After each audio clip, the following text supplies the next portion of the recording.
Hi everyone. So something I've been thinking about, and something that I don't hear spoken of very much when I hear people talking about martial arts, is the importance of breathing. Now you've heard all of us talk about cardio. Dan says he has his grappling cardio. I say I have my stand-up cardio.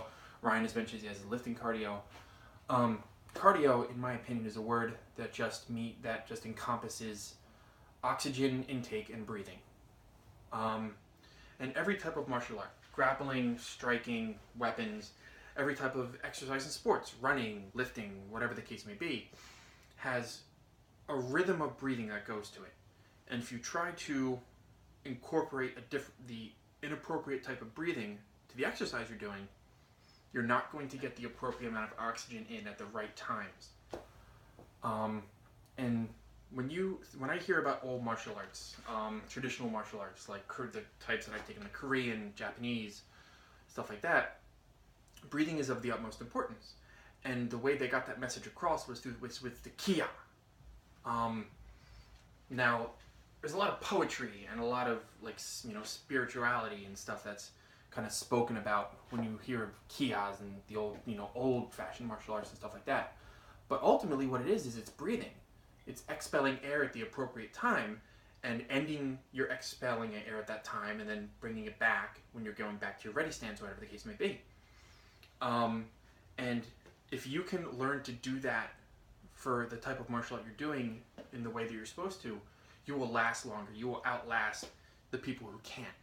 And I think that might have a lot to do with when you see someone getting winded far faster than their opponent. A second important thing to that is getting the wind knocked out of you. So every time I've ever gotten the wind knocked out of me, which has been many times, is when I've been hit, when I've been breathing in, when I was doing the wrong breathing at the wrong time, and my diaphragm got struck and it goes into a spasm.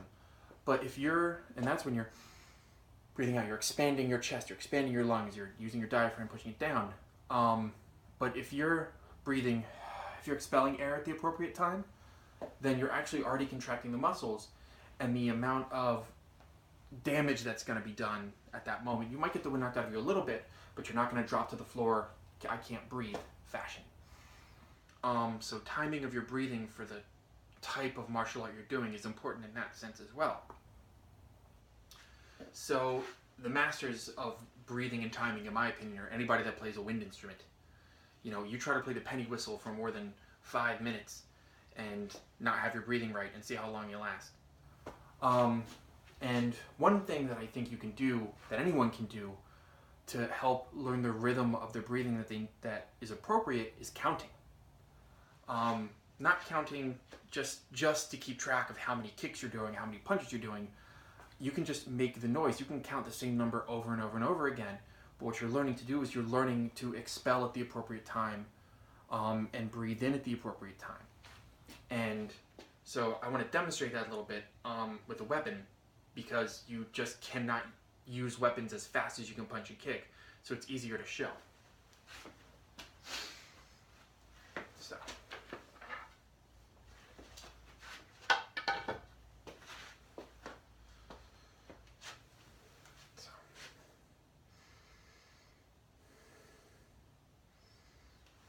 Out. Out. Out. Out. Out. Out. Out. Out. Out. Out. Out.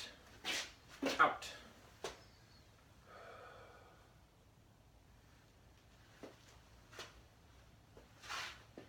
And being able to have the oxygen come into your body when appropriate is one of the most crucial things for being able to continue to fight if you need to.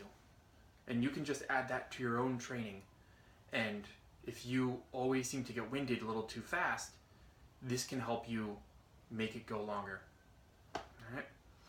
Thanks.